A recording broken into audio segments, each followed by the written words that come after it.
लोग जो है 2023 का जो पहला आपका पेपर यानी जो पहला सेट है, यानी सेट वन के अंतर्गत जो भी आपका AX कोड था, इस टाइप का जो पेपर आपको दे रखे हैं उसका हल हम लोग समझेंगे। देखिएगा, पहला प्रश्न आप समझ सकते हैं, जरा बच्चे बोर्ड पर ध्यान देंगे। देखो पहले का सुनिएगा, प्रश्न नंबर पहले का यहाँ पे का दे रखे हैं। प्रश्न आप मेरे साथ साथ उतारेंगे।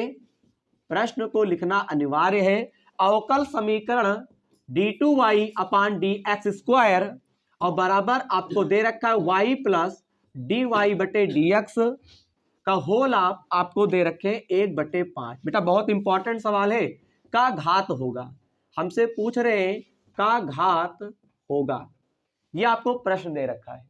अवकल समीकरण d2y अपान dx² बराबर y प्लस dy बटे dx का होल 1/5 का घात होगा। अब इसमें अक्सर बच्चे गलत करके आएंगे। हम लोगों ने अगर देखा जाए तो सेकंड बुक में हम लोगों ने कोटि और घात पढ़ा है, तो इसके विकल्प हम नहीं लिखेंगे, डायरेक्ट सोल्यूशन बताएंगे आपको। ठीक, जहां पे विकल्प देने वाला होगा वहां पे बताएंगे। एग्जाम में तो आपको विकल्प मिलते ही हैं। देखिए ये आपको कैसे सॉल्व करना है, सुनो पहले मेरी बात सुनिए। इसमें अधिकतर बच्चे गलती करेंगे। सबसे पहली चीज d2y बटे dx² बराबर y प्लस dy और बटे dx ना, और होल आप कितना दे रखे 1/5। बेटा जब भी तुमको कहीं पावर 1/5 मिले, 1/6 मिले, या तो LHS की तरफ मिले या RHS की तरफ मिले, जिस तरफ मिले तो आपको घात जो है बहुत ही संभल के बताने वाली है।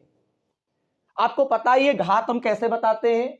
जब भी कोई हमको अवकल समीकरण दे रखा होता है, सबसे पहले देखते हैं कि मैक्सिमम यानी कितनी बार अवकलन किया गया है। तो ये बताओ d2y बटे dx² है ना, यानी कि अधिकतम 2 बार अवकलन किया गया है।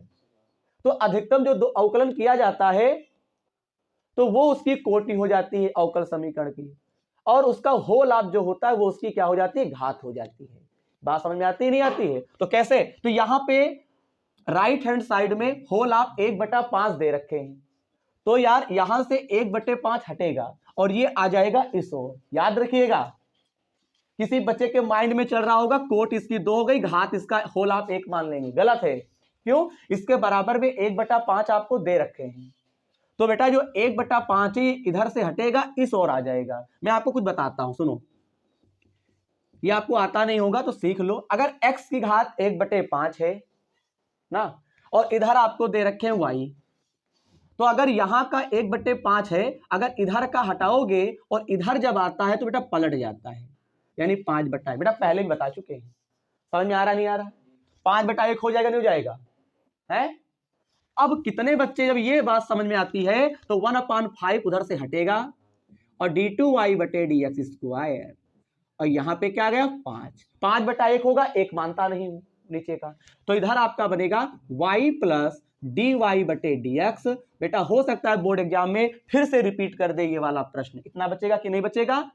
1/5 इधर आ गया, समझ में आया नहीं आया बताओ? हमेशा पलट जाता है। अब ये बताओ, इसमें केवल हमसे घात पूछ रहा है, तो अगर हम बात करें बेटा घात बताओ, तो अब हम घात और कोटि दोनों बता सकते हैं। एक क्वेश्चन हर साल पेपर में पूछता है, आप अवकल समीकरण को देखो और इसमें देखो कि सबसे ज्यादा बार अवकलन कितनी बार हुआ है, तो मैक्सिमम 2 बार अवकलन हुआ है। जितनी ज्यादा बार अवकलन होता है वो उसकी कोटि हो जाती है और उसी का होल आप जो होता है वो घात हो जाती है। तो कोट इसकी 2 हो गई, घात कितनी हो गई 5, तो घात इसका 5 हो गया, आंसर यही आ गया। अगर तुम चाहो, हालांकि पूछ नहीं रहा है लेकिन अपनी प्रैक्टिस के लिए इसकी कोटि कितनी हो जाएगी 2। तो इस प्रकार से प्रश्न नंबर 1 का यहाँ पे जो का दे रखे थे उसका हल कंप्लीट हुआ। फटाफट करो, फिर एक समाकलन वाला क्वेश्चन दे रखा है उसका भी हल हम लोग समझेंगे। अब देखो बच्चा, शायद बहुत बच्चे इसमें से लगा भी सकते हैं। हमसे कहता है निम्नलिखित ऑप्शन दे रखे हैं, निम्नलिखित में से आज हम क्वेश्चन राइट करे देते हैं, कल से राइट नहीं करेंगे। कुछ बच्चों को स्क्रीन पर दिखाई देगा, चाहे जहां से देखिए। निम्नलिखित में से इंटीग्रेशन cos² x यहां पे dx का मान होगा। अब बताओ, इसके ऑप्शन में मैं नहीं लिखूंगा, का मान होगा। मुझे लगता है बहुत बच्चे इसमें लगा लेंगे, इसका समाकलन कर पाओगे है? चलो हम समझा देते हैं। बेटे जी जरा ध्यान दो, cos स्क्वायर एक्स दे रखे हैं, बोलो cos स्क्वायर एक्स का फार्मूला लगा, बताओ एक नंबर में इतना जंगली सवाल आ गया। देखो सुनो, cos स्क्वायर को पहले तुम चेंज करो, कैसे चेंज करोगे देखो हम बताते हैं। cos 2x बराबर सूत्र होता है मेरे बच्चे 2 cos स्क्वायर एक्स माइनस 1, होता है कि नहीं होता है? 1 को इधर लेकर आओ, सबके दिमाग में चल रहा था, अच्छा ये बन गया, तो 1 प्लस कॉस 2x, इसके बटे में क्या आएगा 2, cos स्क्वायर बनेगा नहीं बनेगा? अब बताओ, cos स्क्वायर x के स्थान पे लिख सकते हो 1 प्लस कॉस 2x और बटे में 2। यार कोई लिमिट का कोई खेल नहीं है, लिमिट नहीं दिया है, वेरी सिंपल प्रश्न है, हल कर सकते हैं, हो जाएगा। 2 को क्या करोगे बोलो, 2 को बाहर निकाल लो, 2 को बाहर निकालोगे तो यहां पे 1 प्लस क्या आ गया बच्चा cos 2x, और बाहर क्या चल रहा है बताओ। अब बात समझने की है बेटा, समझ लो ध्यान से, सब टाइप के क्वेश्चन मिलेंगे, ठीक है? 45 या 50 नंबर कहीं आपके नहीं गए बोर्ड एग्जाम में। बताओ 1 का समाकलन क्या होता है x, बोलो, और cos 2x का क्या होता है sin 2x, और 2 से भाग। आपको पता ही है फर्स्ट स्टेज में आपको समाकलन करना है, सेकंड स्टेज में आपको जो भी cos sin का जो गुणांक दिया होगा उसका अवकलन करना है और अवकलन करके भाग कर देना है। तो इसमें क्या c लगेगा, बिल्कुल ठीक है। जब लिमिट दी होती है तो c नहीं लगाते हैं, और जब लिमिट दी होती है तो c नहीं लगाते हैं, और जब लिमिट नहीं है तो c लगाएंगे। नहीं समझ पाए, फिर से सुनो, अगर लिमिट दी होती तब आपको c नहीं लगाना है, और जब लिमिट नहीं है तो आपको c लगाना पड़ेगा। अब आप उत्तर माला के हिसाब से काम करो, उत्तर माला आपका ये आंसर आ नहीं रहा है तो सुनो, पहले सुनो, गुणा होगी अंदर, बच्चा 1/2 को अंदर ले गए तो x एक कम x बटे 2, ये अंदर ले जाओ तो ये बनेगा sin 2x, 2 दूनी 4। यानी कहने का मतलब है आपका जो आंसर है इसमें आपका पहला विकल्प जो है वो बिल्कुल सही है। फटाफट करो तुरंत, देखो सदिशों 2i cap plus j cap plus 3 cap और 3i cap 2j cap plus k cap के बीच का कोण होगा। बताओ कितना गजब का क्वेश्चन। मुझे लगता है अगर आपने इस टॉपिक को पढ़ा है तो आप इस सवाल को लगा सकते हैं। हमको कोण ज्ञात करना है, कितने बच्चे लगा सकते हैं, लगा दोगे? कैसे लगाओगे कोई बताएगा? हैं? सुनो, पता होते हुए नहीं बोल पाते हो, माना, सुनो पहले, मान लो ये a वेक्टर दिया है 2i बेटा j 3k, समझ में आ रहा है? अब b वेक्टर बराबर क्या दिया है 3i, एक मिनट 3i 2j k, हो गया। हमको कोण निकालना है नहीं? तो कोण के लिए सूत्र क्या होता है, a वेक्टर याद करो डॉट b वेक्टर माड में b, और पढ़ा चुके नहीं पढ़ा चुके हैं? a वेक्टर का मान कितना है 2i j 3k, नहीं याद आ रहा है? b का मान 3i फिर 2j प्लस k। अच्छा माड कैसे निकालते हैं बताओ यार? a वेक्टर का माड निकालना है तो यहाँ पे a वेक्टर बराबर जो दिया है उसमें i j k के गुणांक का स्क्वायर करके स्क्वायर रूट के अंदर कर देते हैं। कैसे सर, कैसे? देखो रूट लगा दो, i का गुणांक कितना है 2 का स्क्वायर, फिर अरे और फिर यहां पे क्या होगा, अब b का करोगे क्या होगा,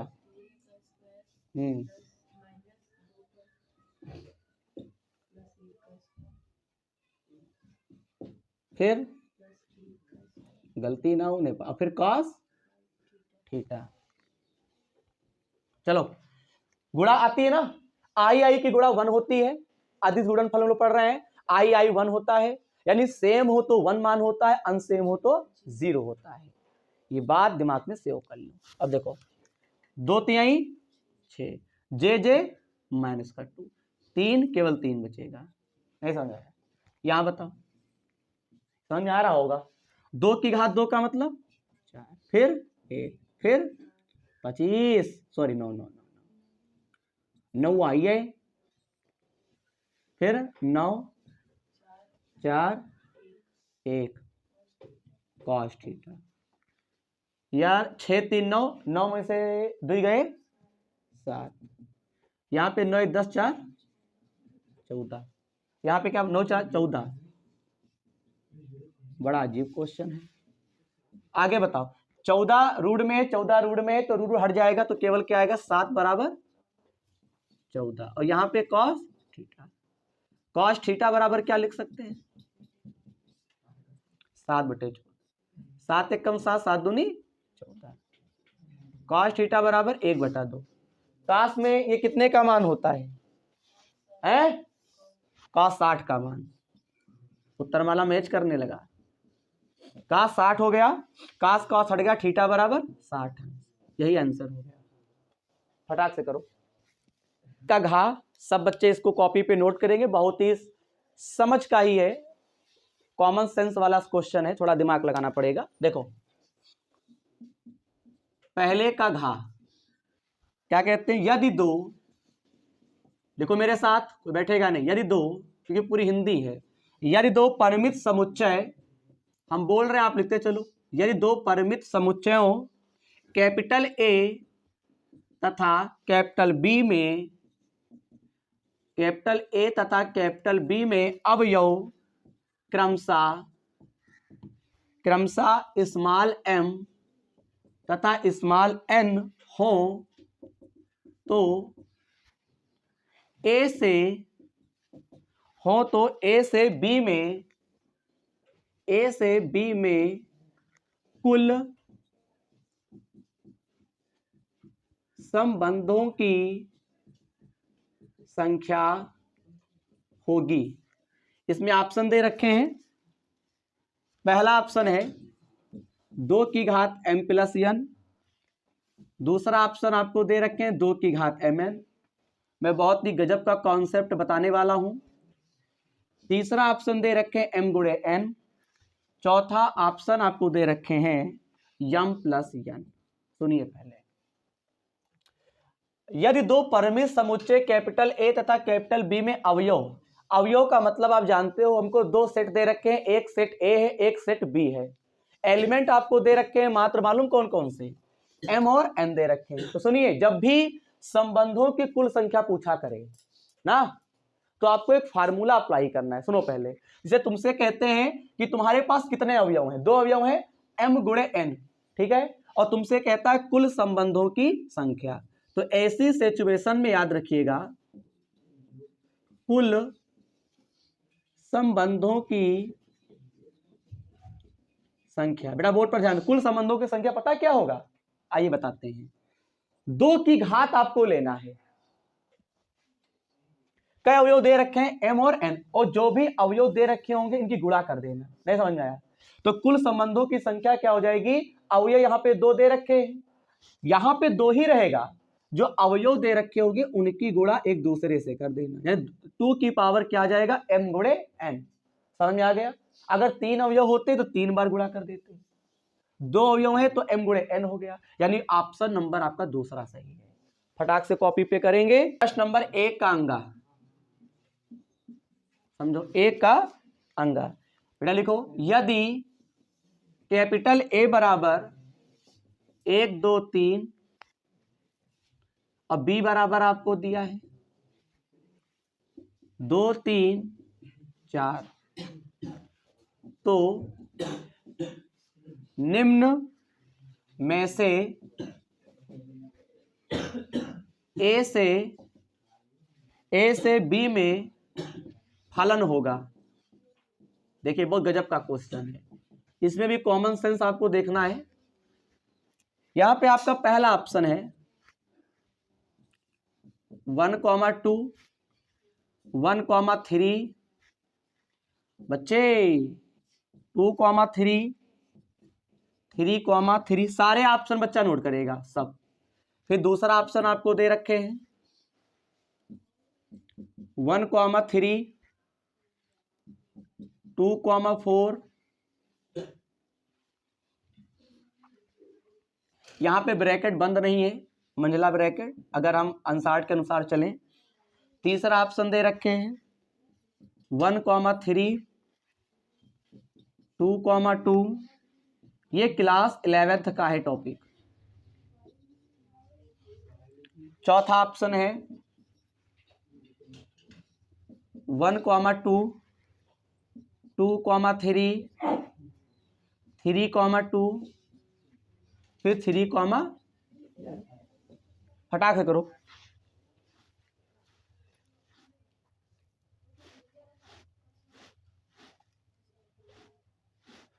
ठीक, उतारो। ये आपके पांचों खंड कंप्लीट हो गए।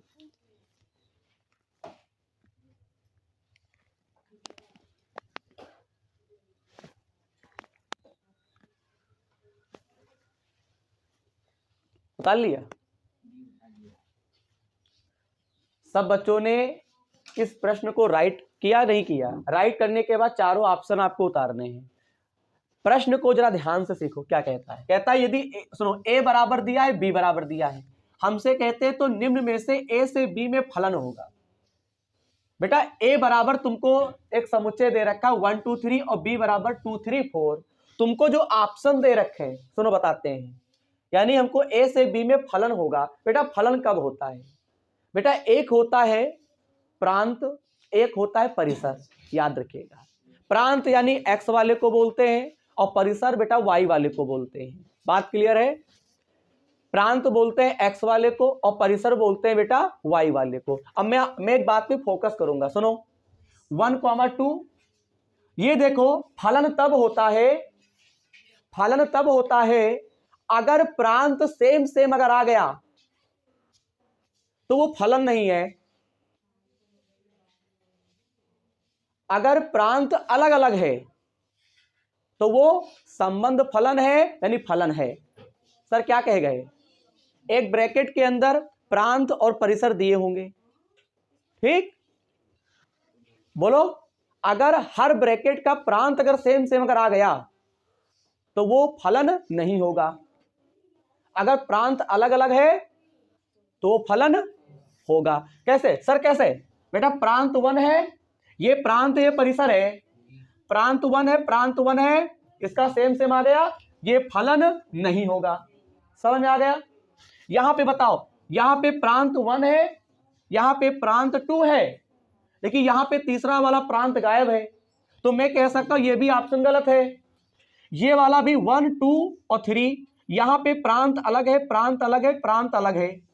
बोलो बोलिए, मेरी बात को जरा ध्यान से सीखें। लेकिन नहीं, वो उसकी कोई बात नहीं है, प्रांत आपको देखना है, परिसर से कोई मतलब ही नहीं है। ये ऑप्शन आपका सही होगा, तीसरा वाला, क्योंकि प्रांत अलग अलग है। चौथा ऑप्शन नहीं होगा क्योंकि यहाँ पे प्रांत प्रांत सेम कर रहा है। अब बताइए कितने बच्चों को दिमाग में क्वेश्चन नहीं आया? बताओ, आया नहीं आया? बताओ सर क्या कह रहे हैं बताओ। यानी प्रांत सेम सेम नहीं होना चाहिए भैया। अगर प्रांत सेम सेम अगर हुआ वो फलन नहीं है। यहाँ पे प्रांत क्या है बताओ? जहां प्रांत ये सेम सेम आ रहा था, ये फलन नहीं है, ये भी नहीं है, यहाँ पे क्या होगा? ये आपका फलन है, क्योंकि प्रांत 1 है, प्रांत 2 है, प्रांत 3 है।